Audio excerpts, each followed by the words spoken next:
Hello and welcome to young minds career institute. So दोस्तों, last class में हमने discuss किया था पैसिव ट्रांसपोर्ट के बारे में। तो पैसिव ट्रांसपोर्ट को जस्ट हमने स्टार्ट ही किया था, उसके बस कुछ ही पार्ट डिस्कस किए थे। पैसिव ट्रांसपोर्ट के अंदर हमने डील कर लिया था सिंपल डिफ्यूजन के बारे में। और आज की क्लास में जो हम डील करने वाले हैं वो फैसिलिटेटेड डिफ्यूजन के बारे में करेंगे। तो एक बार मैं पीछे आपको सारा थोड़ा सा रिकॉल करवा देता हूँ, सो दैट की चीज़ें हम आसानी से आगे बढ़ सकते हैं। ठीक है। सो आज का है हमारा lecture number 5। 4 lectures already complete हो चुके हैं, तो आज है हमारा लेक्चर नंबर 5। और लेक्चर नंबर 5 हम स्टार्ट कर रहे हैं पैसिव डिफ्यूजन के साथ। ठीक है। सो जो हमने पैसिव डिफ्यूजन पढ़ा था या पैसिव ट्रांसपोर्ट की अगर हम बात करते हैं, हम बात कर रहे थे पैसिव ट्रांसपोर्ट के बारे में। ठीक है। सो पैसिव ट्रांसपोर्ट में हमने क्या क्या देख लिया था। हमने देखा था कि पैसिव ट्रांसपोर्ट को हम दो पार्ट में डिवाइड कर सकते हैं। एक ऐसा ट्रांसपोर्ट जिसके अंदर हमें ट्रांसपोर्टर की रिक्वायरमेंट है, और एक ऐसा जिसमें ट्रांसपोर्टर की रिक्वायरमेंट नहीं है। लेकिन जो पैसिव ट्रांसपोर्ट है उसके अंदर एक असेंशियल जो कंडीशन थी कि यहाँ पे जो भी ट्रांसपोर्ट हो रहा है वो अलोंग द ग्रेडियंट हो रहा है। कैसे हो रहा है? अलोंग द कंसेंट्रेशन ग्रेडियंट होता है। ये सब चीज़ें मैं ऑलरेडी प्रीवियस वीडियोस में डिस्कस कर चुका हूँ। आप ऑलरेडी एक बार जाके मेरे प्रीवियस वीडियो को देख सकते हैं, तो क्या होगा, लिंक आसानी से स्टैब्लिश कर लेंगे आप। ठीक है। तो ज़्यादा डिटेल नहीं करेंगे ये सब चीज़ों के बारे में, क्योंकि ऑलरेडी हम डिस्कस कर चुके हैं। तो ये जो पैसिव ट्रांसपोर्ट है, पैसिव ट्रांसपोर्ट को मैंने दो पार्ट में डिस्कस किया था। एक तो था मेरे पास सिंपल डिफ्यूजन था, एक सिंपल डिफ्यूजन था जिसके बारे में I have just already discussed. इसको कम्प्लीटली हम डिस्कस कर चुके हैं, तो इसको आज की क्लास में तो डील नहीं करेंगे, ऑलरेडी कर चुके हैं। अगर आपने वीडियो नहीं देखा है तो मैं लिंक डिस्क्रिप्शन में दे दूंगा, आप वहां से जाके आसानी से इसको देख सकते हैं। आज जो दूसरा जो टॉपिक था पैसिव ट्रांसपोर्ट को, उसको हमने डिवाइड किया था फैसिलिटेटेड। दूसरा जो था हमारा वो था फैसिलिटेटेड डिफ्यूजन। ठीक है। Facilitated diffusion. मैंने इन दोनों के बीच में आपको डिफरेंस भी बताया था कि जो सिंपल डिफ्यूजन है वहाँ पे गैसेस मॉलिक्यूल का ट्रांसपोर्ट होता है हाई कंसंट्रेशन से लो कंसंट्रेशन की तरफ, और यहाँ पे कोई भी ट्रांसपोर्टर की रिक्वायरमेंट नहीं होती। लेकिन जो फैसिलिटेटेड डिफ्यूजन होता है यहाँ पर ट्रांसपोर्टर की रिक्वायरमेंट होती है, क्योंकि यहाँ पे लार्ज पोलर मॉलिक्यूल्स का जो ट्रांसफ्यूजन होता है, या बोल सकते हैं लार्ज पोलर मॉलिक्यूल का डिफ्यूजन होता है।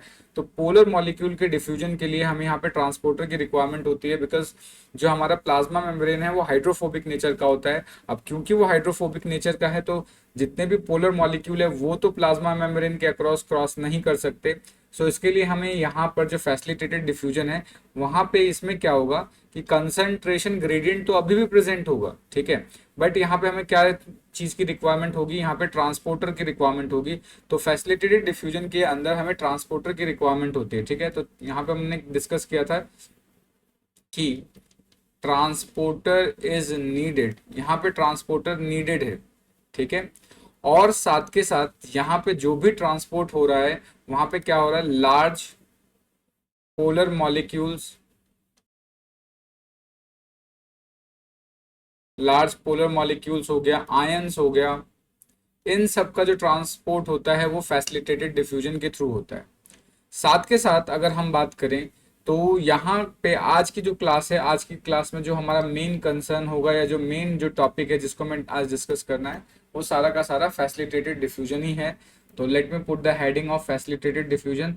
After that I will start facilitated diffusion. So यहाँ पे हम डिस्कस कर रहे हैं फैसिलिटेटेड डिफ्यूजन। फैसिलिटेटेड डिफ्यूजन, तो बेसिक चीज मैंने ऑलरेडी आपको बता दिया था कि यहाँ पर अगर हम बात करें तो पहली चीज कि ट्रांसपोर्टर नीडेड होगा। ठीक है। ट्रांसपोर्टर ट्रांसपोर्टर नीडेड है। ठीक है। साथ के साथ यहाँ पे जो भी मॉलिक्यूल्स और आयंस का जो ट्रांसपोर्ट होगा वो कैसे होंगे, वो पोलर नेचर के होंगे। ठीक है। पोलर मॉलिक्यूल्स, पोलर मॉलिक्यूल्स और आयंस का ट्रांसपोर्ट होगा। ठीक है।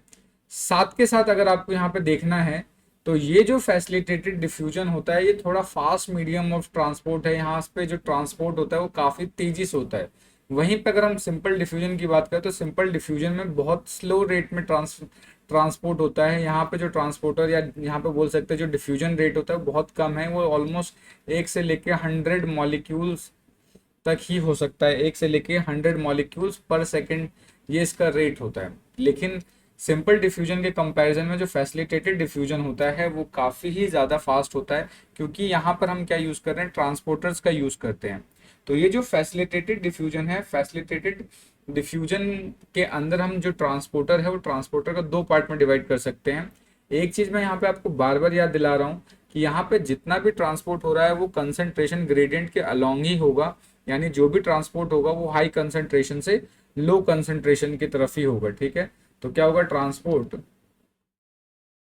Transport along the concentration gradient, यानी जो भी ट्रांसपोर्ट होगा वो कंसंट्रेशन ग्रेडियंट के अलोंग ही होगा। अब जो सबसे समझने वाली चीज़ है कि यहाँ पे ट्रांसपोर्टर की रिक्वायरमेंट है, तो अगर मैं ट्रांसपोर्टर की बात करूँ, ठीक है, अगर मैं प्राइमरली ट्रांसपोर्टर्स की बात करूं कि यहाँ पे किस किस तरीके के ट्रांसपोर्टर की रिक्वायरमेंट होती है फैसिलिटेटेड डिफ्यूजन के लिए, तो अगर हम बात करें तो फैसिलिटेटेड डिफ्यूजन के लिए हम प्राइमरली 2 टाइप के ट्रांसपोर्टर यूज करते हैं। ठीक है, जिसमें से एक होता है कैरियर प्रोटीन्स, ठीक है, एक होगा आपका कैरियर प्रोटीन्स। एक तो फर्स्ट हो गया हमारा कैरियर प्रोटीन्स, यानी कैरियर प्रोटीन्स क्या होंगे, ट्रांसपोर्टर की तरह वर्क करेंगे। अब ये होते क्या हैं अभी हम थोड़ी देर में डील करेंगे। ठीक है, तो एक कैरियर प्रोटीन हो गया, या दूसरा क्या हो सकता है आपका, आयन चैनल्स हो सकते हैं। इसको हम आयन चैनल्स बोल सकते हैं, या फिर इसको हम चैनल प्रोटीन भी बोल सकते हैं। आयन चैनल्स या चैनल प्रोटीन्स भी इसको नाम दे सकते हैं। तो ये क्या है, ये ट्रांसपोर्टर्स की तरह यूज होंगे। अब ये जो ब्रॉड कैटेगरी हमने डिवाइड कर रखा है ट्रांसपोर्टर का कि एक कैरियर प्रोटीन होता है और एक आयन चैनल्स होता है, तो हम यहाँ पे 1 बाय 1 डील करेंगे। तो सबसे पहले जो हम डील करने जा रहे हैं वो कैरियर प्रोटीन्स के बारे में डील करेंगे, फिर हम ट्रांसपोर्टर में आयन चैनल्स के बारे में डील करेंगे। ठीक है, तो जो फर्स्ट टॉपिक है यहाँ पे, सबसे पहले मैं हेडिंग यहाँ पे डाल देता हूँ जिसको हमें डील करना है। तो हमें डील करना क्या है, हमें डील करना है कैरियर प्रोटीन्स। तो अभी हमें जो डील करना है वो डील करना है कैरियर प्रोटीन्स के बारे में। तो कैरियर प्रोटीन्स में होता क्या है, ये करते क्या है, इसको समझ लेते हैं। तो ये जो कैरियर प्रोटीन्स होते हैं, ये कैरियर प्रोटीन प्लाज्मा मेम्ब्रेन के ऊपर प्रेजेंट होते हैं। और ये होते कैसे हैं, सपोज करो ये हमारा प्लाज्मा मेम्ब्रेन है, तो यहाँ पे जो प्लाज्मा मेम्ब्रेन होते हैं, इस प्लाज्मा मेम्ब्रेन के अंदर इस तरीके से कैरियर प्रोटीन आपका ऑलरेडी इस तरीके से प्रेजेंट होता है, यहाँ पे कैरियर प्रोटीन प्रेजेंट होगा। अब सपोज करो कि कोई भी सब्सटेंस है वो यहाँ पे मान लेते हैं प्लाज्मा मेम्ब्रेन के बाहर या सेल के बाहर उसका अमाउंट ज़्यादा है, इस तरीके से यहाँ पे बहुत ज़्यादा अमाउंट में मान लेते हैं यहाँ पे प्रेजेंट है। तो होगा क्या, ये जो मॉलिक्यूल है, ये मॉलिक्यूल इसके अंदर आके फिट हो जाएंगे। ठीक है, तो इस समय जो इसकी स्टेट होता है इसको बोलते हैं E1 कन्फर्मेशन। ठीक है, इसको क्या बोलते हैं, E1 कन्फर्मेशन। अब जैसे ही ये सारे के सारे जो सब्सटेंस है जिसको सेल के अंदर लेके जाना है, ये इसके ऊपर लोड हो जाता है। तो लोड होने के बाद ये क्या है, अपनी कन्फर्मेशन को चेंज करता है, और चेंज करने के बाद ये अपने आप का स्ट्रक्चर कुछ इस तरीके से बदल देता है। यानी अपना स्ट्रक्चर क्या करेगा, बदल देगा। तो स्ट्रक्चर बदलने की वजह से जितने भी मॉलिक्यूल्स हैं ये सारे के सारे क्या हैं, सेल मेम्ब्रेन के अंदर ट्रांसपोर्ट कर दिए जाएंगे। ठीक है, तो जनरली क्या होता है, कैरियर प्रोटीन्स के अंदर कन्फर्मेशनल चेंज होता है। यहाँ पर क्या होगा कि ये कन्फर्मेशनल चेंज करते हैं, ये अगर ये E1 स्टेट है तो ये इसको क्या बोल देंगे, E2 स्टेट बोल देंगे। ठीक है, तो कैरियर प्रोटीन्स के बारे में कुछ जो इंपॉर्टेंट बात आपको ध्यान रखनी है कि इसके अंदर क्या होता है, कन्फर्मेशनल चेंज होता है। सबसे पहली चीज, conformational change change occurs during transport. Transport के ड्यूरेशन में क्या होगा, कॉन्फर्मेशनल चेंज होता है। कॉन्फर्मेशनल चेंज का मतलब क्या है कि E1 कन्वर्ट हो जाएगा किसके अंदर, E2 के अंदर कन्वर्ट हो जाएगा, तो इसको बोलते हैं कन्फर्मेशनल चेंज। ठीक है, जनरली जो ये मेथड है, जो कैरियर प्रोटीन की अगर हम बात करते हैं, तो ये जो कैरियर प्रोटीन है, कैरियर प्रोटीन के अंदर होगा क्या कि जितने भी जो कैरियर प्रोटीन है इसके अंदर जो लार्ज पोलर मॉलिक्यूल्स होते हैं, ठीक है, उनका ट्रांसपोर्ट करवाया जाता है। ठीक है, सो यहाँ पे लिख सकते हैं large polar molecules are transported जितने भी लार्ज पोलर मॉलिक्यूल्स होता है उनका जो ट्रांसपोर्ट होता है वो कैरियर प्रोटीन्स के थ्रू हम करवाएंगे। उसके बाद अगर हम बात करें कि जो यहाँ पर मूवमेंट डिपेंड करता है, जो इसका ट्रांसपोर्ट डिपेंड करता है, वो भी किस पे डिपेंड करेगा, कंसंट्रेशन ग्रेडियंट पे डिपेंड करेगा। तो अगर हम बात करें यहाँ पे, तो जो ट्रांसपोर्ट है, जो रेट ऑफ ट्रांसपोर्ट है या जो rate of movement of molecule है, ठीक है, तो जो rate of movement movement of molecules depend on concentration gradient. ये इंपॉर्टेंट टर्म है कि कोई भी मॉलिक्यूल अगर सेल के बाहर से सेल के अंदर पे जाएगा और वो भी कैरियर प्रोटीन की मदद से, तो सबसे इंपॉर्टेंट चीज क्या है कि यहाँ पे कंसंट्रेशन ग्रेडियंट मेंटेन होना चाहिए। अगर कंसंट्रेशन ग्रेडियंट मेंटेन नहीं है तो वो क्या होगा, उसका जो रेट ऑफ मूवमेंट है या जो रेट ऑफ ट्रांसपोर्ट है वो स्लो या फास्ट हो सकता है। वो डिपेंड किस पे करेगा, कंसंट्रेशन ग्रेडियंट पे।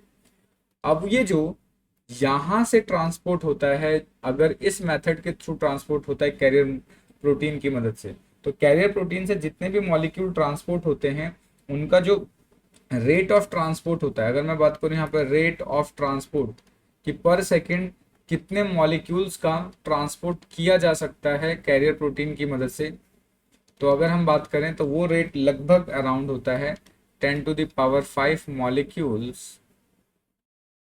मॉलिक्यूल्स पर सेकेंड, यानी एक सेकेंड के अंदर 10⁵ मॉलिक्यूल्स तक क्या किया जा सकता है, ट्रांसपोर्ट किया जा सकता है। तो ये बात आपको मुझे लगता है यहाँ तक समझ में आ गई होगी। अब अगर हम बात करते हैं कैरियर प्रोटीन्स की, तो डिफरेंट डिफरेंट टाइप के कैरियर प्रोटीन्स हो सकते हैं, एग्जाम्पल्स हमें डील करना है।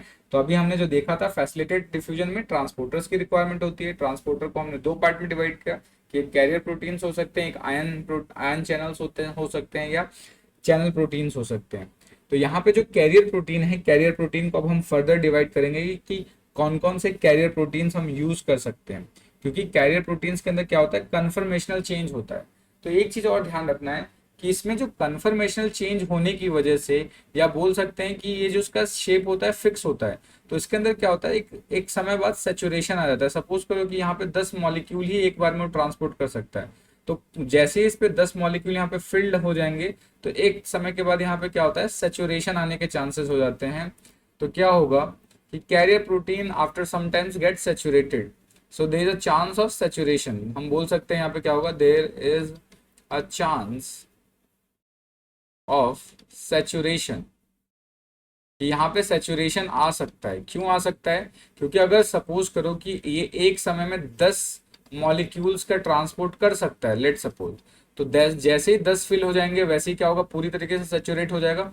उसके बाद क्या है, इसकी रेट उस पर बढ़ेगी नहीं, जैसे सेचुरेट हो गया वो डिपेंड कर जाएगा, मतलब कि अब वो नहीं बढ़ा सकते। तो इसके बेसिस पे हम एक ग्राफ डिस्कस कर सकते हैं। सपोज करो अगर ग्राफ कुछ इस तरीके का दे रखा है, यहाँ पे दो टाइप के डिफ्यूजन का, अगर इस तरीके का ग्राफ दिया हुआ है, तो इस ग्राफ से हमें क्या पता चलता है कि ये वाला जो पार्ट है इसमें सेचुरेशन नहीं आ रहा, तो सेचुरेशन नहीं आ रहा तो ये वाला जो ग्राफ होगा वो सिंपल डिफ्यूजन का होगा, क्योंकि सेचुरेशन नहीं आ रहा है। लेकिन इसमें क्या हो रहा है, देखो कि पहले बहुत तेज बढ़ रहा है और फिर बाद में जाके सेचुरेट हो रहा है, तो ये हमारा फैसिलिटेटेड डिफ्यूजन का ग्राफ हो सकता है। तो ये जो ग्राफ हमने बनाया है वो क्या है, कंसंट्रेशन और रेट ऑफ ट्रांसपोर्ट के ऊपर अगर हम बात करें तो ये रेट ऑफ ट्रांसपोर्ट पे डिपेंड करता है। तो फैसिलिटेटेड डिफ्यूजन एक समय के बाद सैचुरेट हो सकता है, बट सिंपल डिफ्यूजन में ऐसा कुछ नहीं होता। अब ये क्यों सैचुरेट होता है, बिकॉज ये डिपेंड करता है कि जो भी यहाँ पे कैरियर प्रोटीन है वो एक साथ कितने मॉलिक्यूल्स का ट्रांसपोर्ट कर सकता है। अगर वो कम मॉलिक्यूल का ट्रांसपोर्ट करेगा तो जल्दी सैचुरेट होगा, ज्यादा मॉलिक्यूल का ट्रांसपोर्ट करेगा तो थोड़ा समय लेगा सैचुरेट, बट सैचुरेशन होगा ही होगा। अब हम बात करते हैं कैरियर प्रोटीन्स के एग्जाम्पल्स के बारे में कि कौन कौन से कैरियर प्रोटीन्स यहाँ पे अवेलेबल हैं, उनको हम डिस्कस कर लेते हैं। तो हम बात कर रहे हैं एग्जाम्पल्स। तो एग्जाम्पल्स की अगर हम बात करें तो जो हमने अभी कैरियर प्रोटीन डिस्कस किया, कैरियर प्रोटीन्स की अगर हम बात करें तो कैरियर प्रोटीन को मैं डिवाइड कर सकता हूं। एक होता है ग्लूट ट्रांसपोर्टर, ग्लूट, ठीक है, ग्लूट का मतलब होता है ग्लूकोज ट्रांसपोर्टर्स, ठीक है, ये ग्लूकोज का ट्रांसपोर्ट करवाते हैं, ग्लूकोज ट्रांसपोर्टर।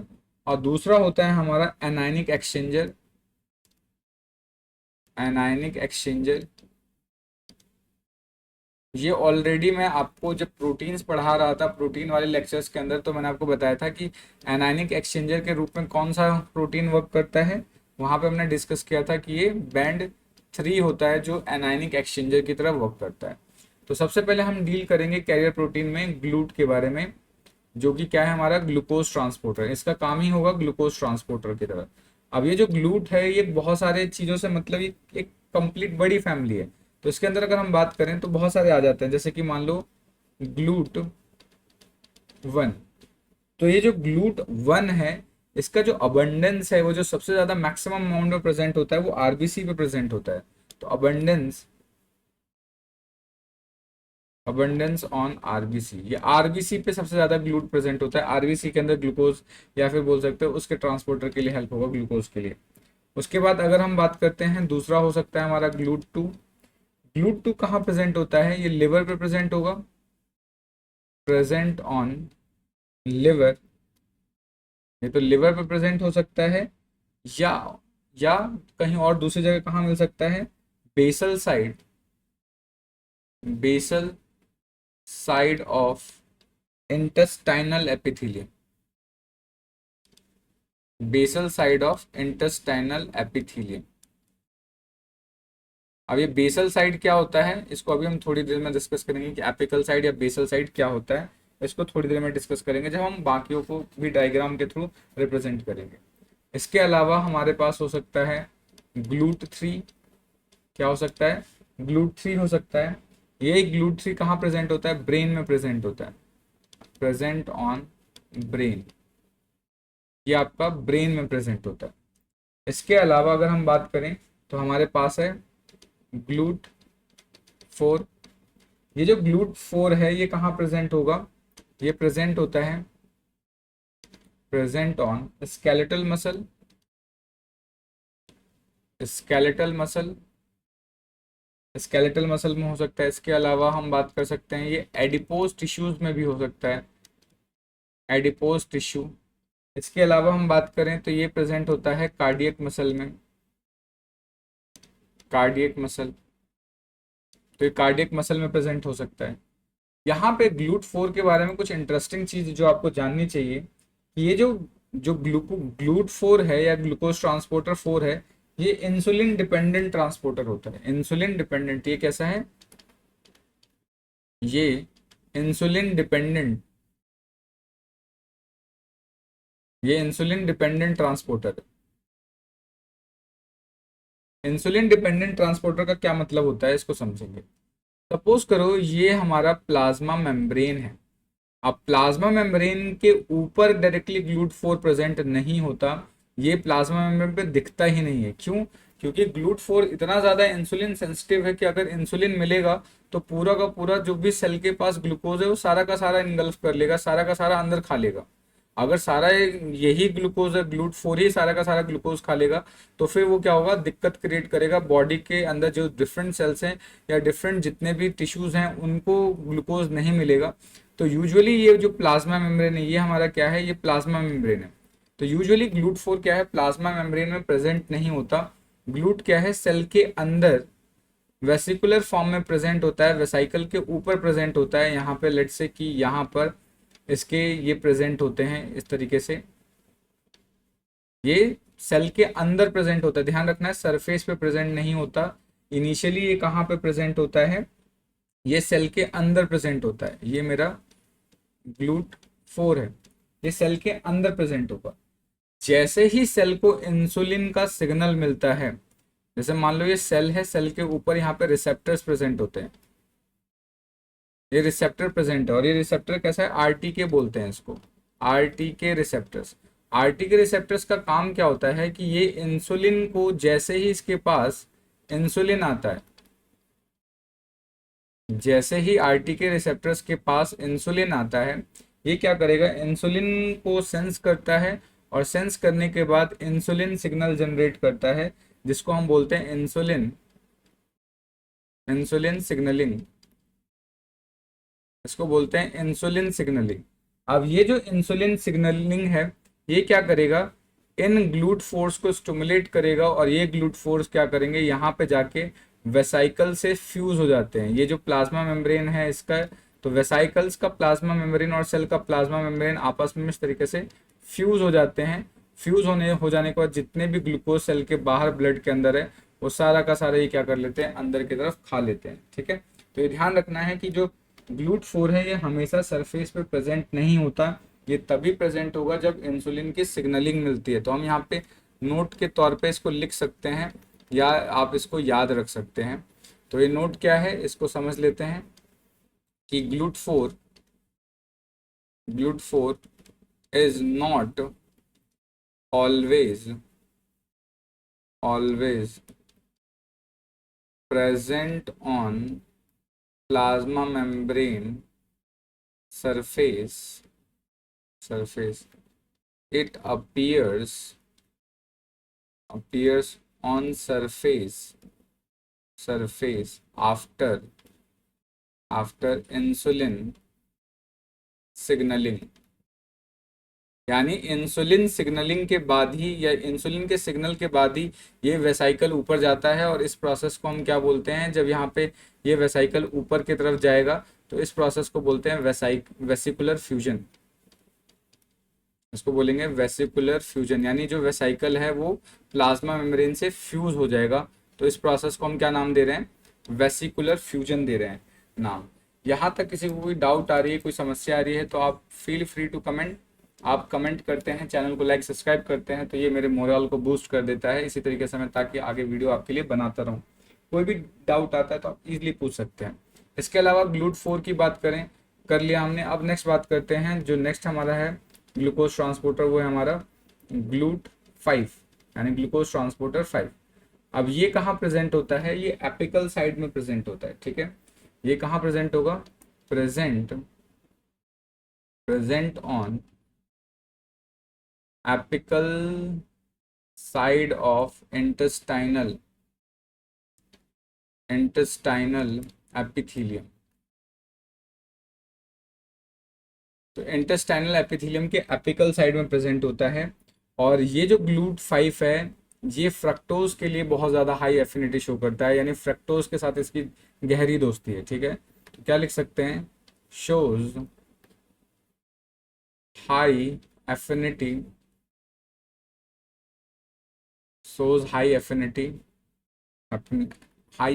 with fructose।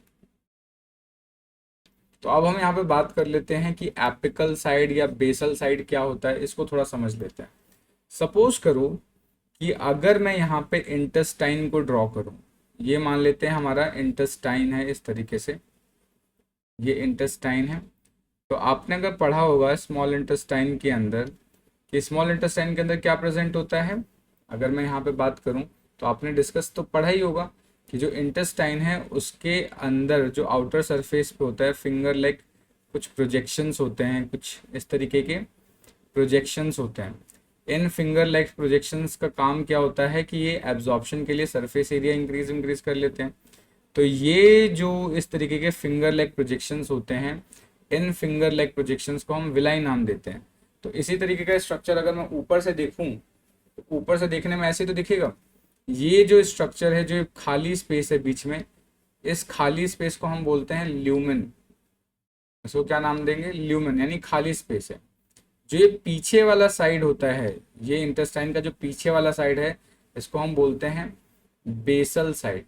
ये जो पीछे वाला साइड होगा उसको बेसल साइड बोलेंगे। और ये जो फ्रंट वाला साइड है, जो फ्रंट में है सबसे आगे, उसको हम बोलते हैं एपिकल साइड। एक होगा बेसल साइड और एक होगा एपिकल साइड। तो अगर मैं इसको थोड़ा सा इसको कट करके बनाने की कोशिश करूं तो स्ट्रक्चर आपको कुछ इस तरीके का दिख रहा होगा शायद। तो मैं ज़्यादा इसको अच्छा नहीं बना रहा, बस समझाने के लिए आपको ड्रॉ कर रहा हूँ। तो ये जो डायग्राम हम ऐसा कुछ ड्रॉ कर रहे हैं, ये फिंगर लेग प्रोजेक्शंस है यहाँ पे। ये इस तरीके से अगर ड्रॉ करूँ मैं यहाँ पे ये, तो ये जो बीच में खाली स्पेस है इसको क्या नाम देंगे, खाली स्पेस को इसको नाम देंगे ल्यूमेन। ल्यूमेन को हम खाली स्पेस को ही ल्यूमेन बोलते हैं। ये जो आगे जो है ये वाला स्ट्रक्चर जिसको हम विलाई बोलते हैं, इस विलाई वाला जो पोर्शन है, इस वाले पोर्शन को हम बोलते हैं एपिकल साइड। ठीक है, ये क्या होगा हमारा एपिकल साइड होगा, ये हुआ हमारा एपिकल साइड। और ये जो पीछे वाला साइड है इसको हम बोलते हैं बेसल साइड। बेसल साइड की ही तरफ क्या होता है, हमारे ब्लड वेसल्स प्रेजेंट होते हैं, आर्टरी वेन्स है जिससे सप्लाई किया जाता है, वो बेसल साइड में प्रेजेंट होगा।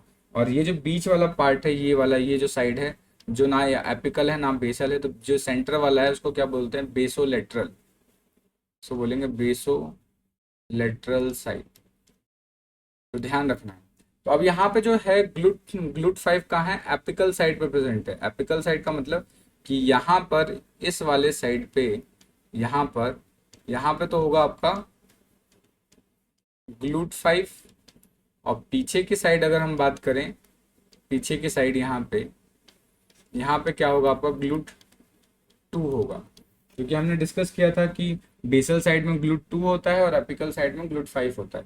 तो ये क्या करेगा, ये यहाँ से जो फूड है हमारा उसको एब्जॉर्ब करते समय यहाँ पे ये फ्रक्टोज को एब्जॉर्ब करेगा, और ये ग्लूट 2 क्या करता है, ग्लूकोज को बाहर करता है। तो यहाँ से ये ग्लूकोज को बाहर की तरफ करेगा। तो ये काम होता है यहाँ पे किसका, ये काम होता है यहाँ पे ग्लूट का, ग्लूट 2 ग्लूट 5 का। तो ये आप यहाँ पे समझ पा रहे होंगे। इसके अलावा अगर हम बात करें, एक केमिकल है यहाँ पर जिसको हम बोलते हैं साइटोकैल्सिन बी। साइटोकैल्सिन बी, ये जो साइटोकैल्सिन बी है, ये ग्लूट को इनहिबिट करता है, उसके पैसेज को ब्लॉक कर देता है। ठीक है, तो ये किसकी तरह एक्ट वर्क करता है, act as an inhibitor, act as an inhibitor, inhibitor for GLUT. जितने भी ग्लूकोज ट्रांसपोर्टर होते हैं तो उनके लिए जहर का काम कौन करता है, ये साइटोकैल्सिन बी करता है, ये इनहिबिटर होता है, ये आपको ध्यान रखना है। ठीक है, अब आगे बात करते हैं। ये तो हो गया कैरियर प्रोटीन। कैरियर प्रोटीन का एक एग्जांपल और डिस्कस कर लेते हैं जो भी हमने बचाया था, दैट इज आयनिक एक्सचेंजर। ठीक है, उसके अंदर हमने बैंड 3 के बारे में बात किया था। तो सेकंड हमारा क्या है, एनायनिक एक्सचेंजर, जो कि है हमारा बैंड 3। अगर आपने ये बैंड 3 के बारे में आपको कोई नया नया नाम ये सजेस्ट लग रहा है या नया फील हो रहा है, तो आप हमारा प्रोटीन वाला वीडियो लेक्चर ज़रूर देख सकते हैं। उसके अंदर मैंने इसको काफ़ी डिटेल में डिस्कस कर रखा है, तो आपको आसानी से समझ में आ जाएगा। ठीक है, तो ये भी क्या है, एक टाइप का कैरियर प्रोटीन है। इसको कैसे लिख सकते हैं, it is also a carrier protein, also a carrier protein, ये भी एक कैरियर प्रोटीन ही है। ठीक है, तो ये करता क्या है इसको समझ लेते हैं। सपोज करो ये हमारा प्लाज्मा मेम्ब्रेन है, तो प्लाज्मा मेम्ब्रेन में यहाँ पे बैंड 3 प्रेजेंट होगा इस तरीके से। अब क्योंकि कैरियर प्रोटीन है तो कॉन्फर्मेशन चेंज तो होगा ही होगा।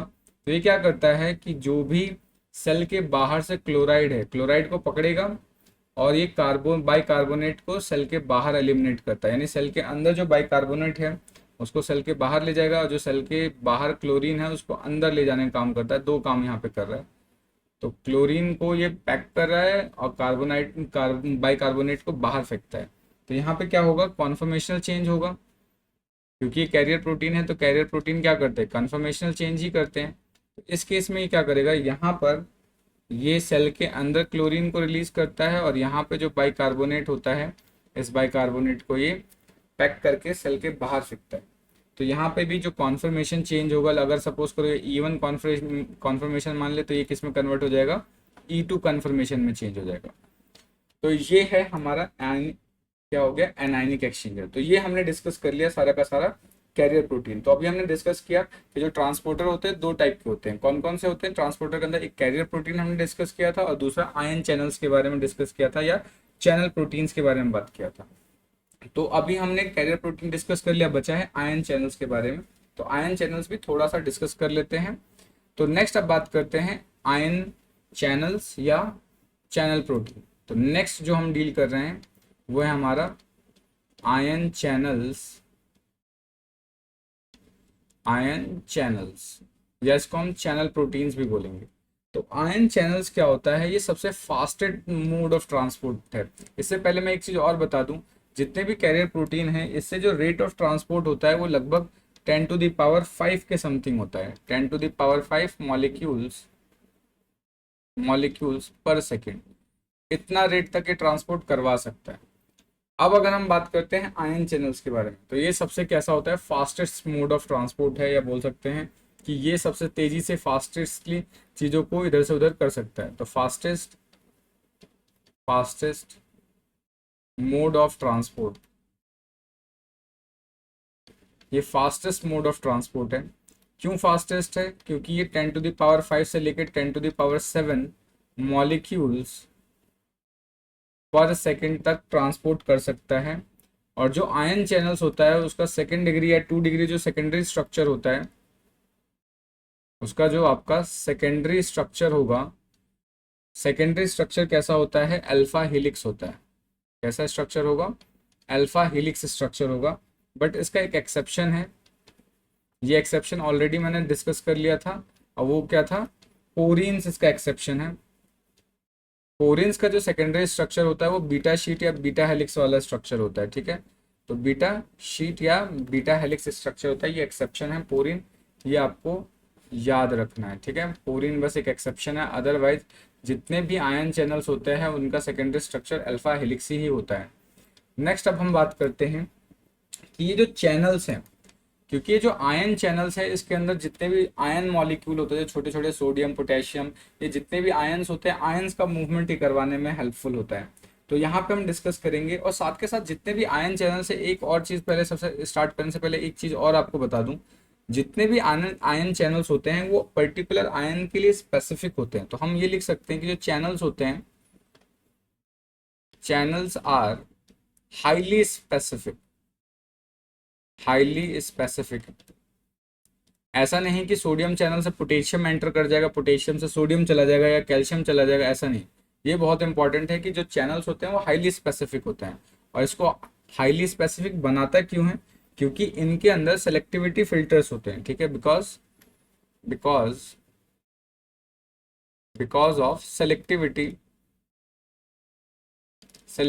फिल्टर, सेलेक्टिविटी फिल्टर होने की वजह से जितने भी आयन चैनल्स होते हैं वो सारे के सारे क्या होते हैं, हाईली स्पेसिफिक होते हैं।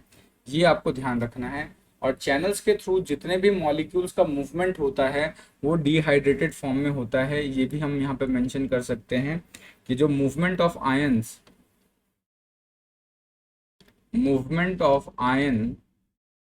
थ्रू थ्रू आयन चैनल्स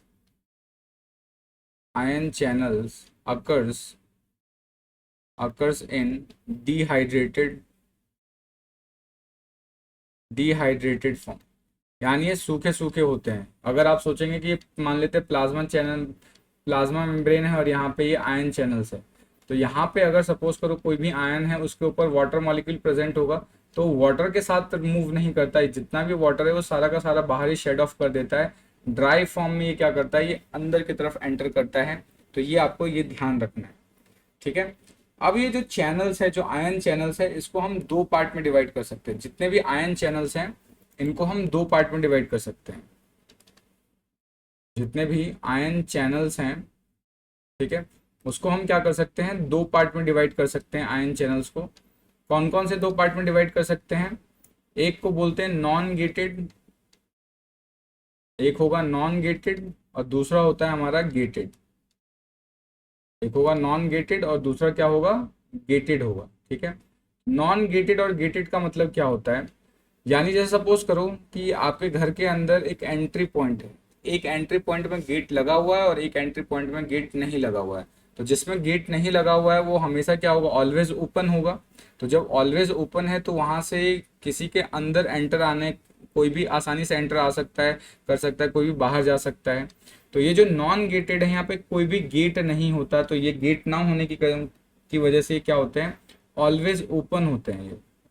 ये क्या होंगे, ऑलवेज ओपन होते हैं। ऑलवेज ओपन होने की वजह से इसको हम लीकी चैनल्स भी बोलते हैं। इसको क्या बोलेंगे, लीकी चैनल्स। तो हम बोल सकते हैं also called as leaky channels, क्योंकि लीकी करेंगे ना, क्योंकि यहाँ पे इसको कंट्रोल, इसको गेट तो है ही नहीं, तो कैसे करेगा, ठीक है। तो जो लीकी चैनल्स होते हैं या जो नॉन गेटेड चैनल्स होते हैं, इनका जो प्राइमरली जो फंक्शन होता है, ये रेस्टिंग पोटेंशियल को मेंटेन करने में हेल्प करते हैं। अब ये कैसे मेंटेन करेंगे वो हम बाद में डिस्कस करेंगे। तो इनका जो मेन फंक्शन है नॉन गेटेड चैनल्स का या लीकी चैनल्स का, उनका जो मेन फंक्शन है, ये क्या करते हैं, मेंटेन्स द रेस्टिंग पोटेंशियल। ये रेस्टिंग पोटेंशियल मेंटेन करते हैं। कैसे करते हैं ये हम आगे डिस्कस करेंगे। तो ये प्राइमरली इसके फंक्शंस होते हैं, हमेशा ओपन होते हैं, लीकी चैनल्स होते हैं, ठीक है। जैसे कि फॉर एग्जांपल के तौर पे अगर हम बात करें कि कौन कौन से हो सकते हैं यहाँ पे एग्जांपल, तो जैसे कि एग्जांपल में बात कर रहा हूँ open potassium channel.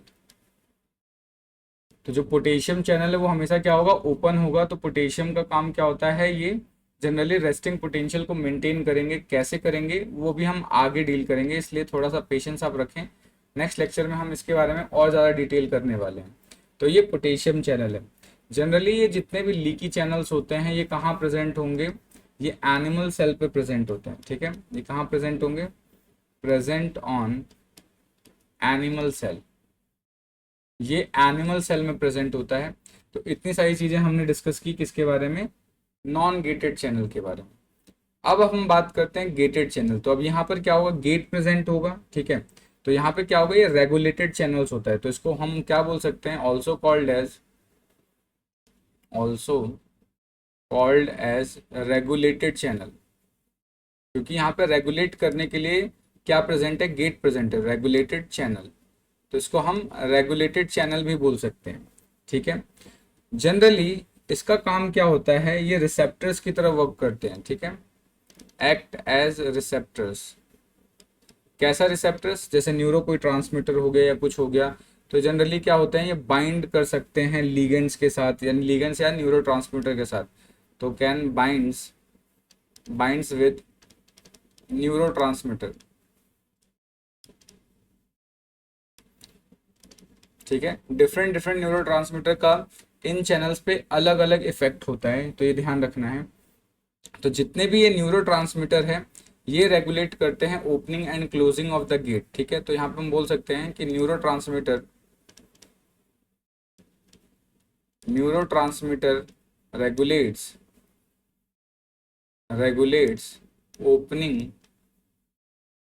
Opening and closing of gated channel. तो यानी इसके चैनल्स को रेगुलेट करने का काम ये करता है। तो ये आपको यहाँ तक समझ में चीजें आ गई होंगी। अब हम बात करते हैं जो गेटेड चैनल है उसको भी हम फर्दर डिवाइड कर सकते हैं, क्योंकि लीकी चैनल्स में तो ज़्यादा कुछ डील करना ही नहीं है, बट गेटेड चैनल को हम फर्दर और डील कर सकते हैं। तो यहाँ पे हम बात कर रहे हैं गेटेड चैनल के बारे में, ठीक है। तो सबसे पहले हम बात करते हैं गेटेड चैनल।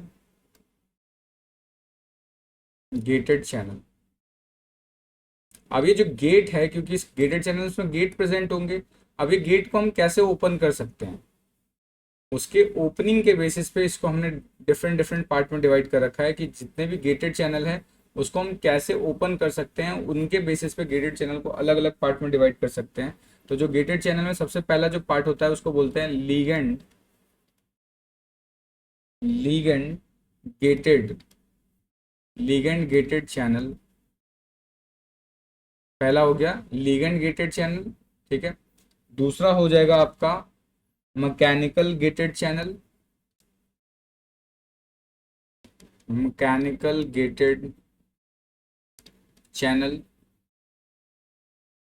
और तीसरा हमारा आ जाएगा वोल्टेज गेटेड चैनल। तो ये तीन टाइप का हम यहाँ पे डील कर रहे हैं। तो जो ये वोल्टेज गेटेड चैनल है हमारा, या लिगेंड गेटेड चैनल है, या मैकेनिकल गेटेड चैनल है, तो इनकी जो ओपनिंग है वो एक अलग मैकेनिज्म पे डिपेंड करती है। तो यहाँ पर हम क्या करना है, हमें इन्हीं चीज़ों को डिटेल करना है। तो सबसे पहले अगर हम बात करते हैं लिगेंड गेटेड चैनल, तो जो लिगेंड गेटेड चैनल है वो लिगेंड्स की मदद से खुलते हैं, ठीक है। तो यहाँ पे क्या होगा, opening and closing is regulated by ligands. यहाँ पे लीगेंड्स रेगुलेट करेंगे कि गेट ओपन होगा कि नहीं होगा। तो यहाँ पे लीगेंड्स का मतलब क्या है, हम यहाँ पे न्यूरो के बारे में बात कर रहे हैं। जितने भी न्यूरो हैं वो क्या कहलाएंगे, लीगेंड्स कहलाएंगे। ठीक है, तो ये जो लीगेंड गेटेड है इसको मैं फर्दर और डिवाइड कर सकता हूँ। तो सबसे पहले लीगेंड गेटेड को ही डिटेल कर लेते हैं, फिर बाकी मैकेनिकल गेटेड और वोल्टेज गेटेड को डिटेल करेंगे। तो जो लीगेंड गेटेड है, लीगेंड गेटेड को हम दो पार्ट में डिवाइड कर सकते हैं यहाँ पे। एक होगा हमारा एक्सट्रिंसिक गेटेड, एक होगा हमारा एक्सट्रिंसिक गेटेड, एक होगा एक्सट्रिंसिक गेटेड, और दूसरा होगा हमारा इंट्रिंसिक इंट्रिंसिक गेटेड। अब इनमें फर्क क्या होता है, व्हाट डज इट मीन कि एक्सट्रिंसिक गेटेड और क्या मतलब होता है इंट्रिंसिक गेटेड का, तो वन बाय वन समझेंगे। सपोज करो ये हमारा क्या है, प्लाज्मा मेम्ब्रेन है, और प्लाज्मा मेम्ब्रेन के अंदर ये मेरा क्या है, आयन चैनल्स है, और इसके ऊपर इस तरीके से गेट प्रेजेंट है, ये गेट लगा हुआ है।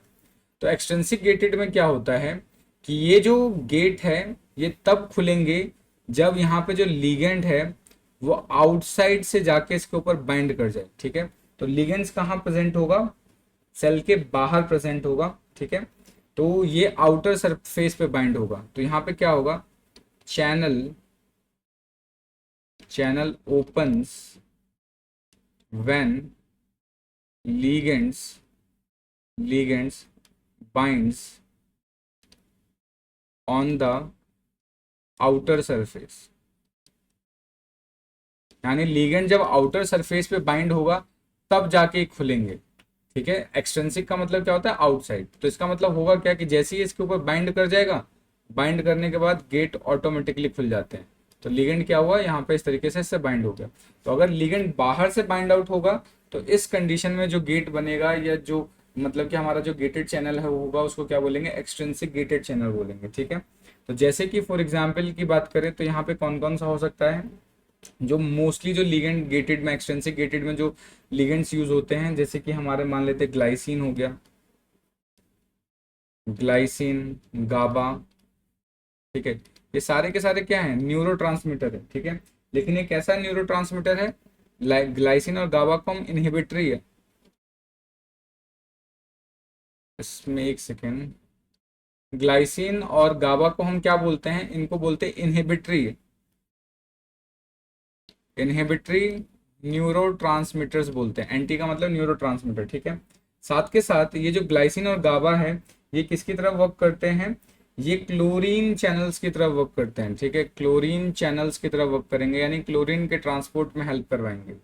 उसके अलावा हम बात करें, एसिटाइल कोलिन हो गया, ग्लूटामिक एसिड हो गया, ग्लूटामिक एसिड हो गया, या अगर हम बात करें एस्पार्टिक एसिड, एस्पार्टिक एसिड, अगर इनकी बात करें तो ये क्या करेंगे, ये एक्साइटेटरी न्यूरोट्रांसमीटर होते हैं। ये कैसे हैं आपके, ये हैं एक्साइटेटरी,